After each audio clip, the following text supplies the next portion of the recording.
For the beginning of part activity 3.3, I'm actually going to use a program called GeoGebra to do our plotting. So the first thing we have to do is plot x squared plus cosine of x.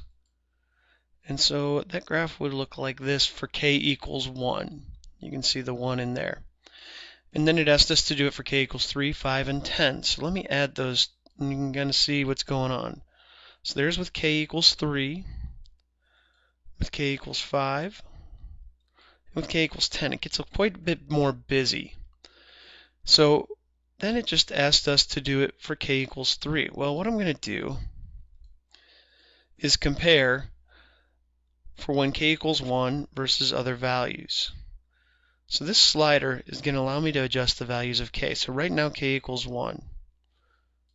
And now what we'll do is we'll increase that up to 3. So there's with k equals 3. Notice you can see inflection points because we see a change in concavity, right?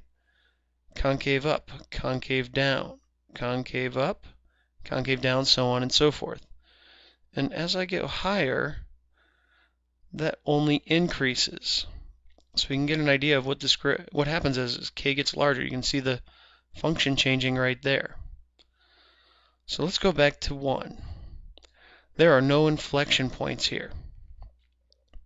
If we go up to 2, we clearly see a change in concavity. Concave up to concave down, back to concave up. So somewhere between 1 and 2, we get inflection points. So let's go back a little bit and see if we can figure out where that happens. Right there, there does not appear to be any. Still does not appear to be any inflection points. Now it looks like we might have gotten an inflection point, and let's zoom in a little bit there. And it looks like we do have a change in concavity.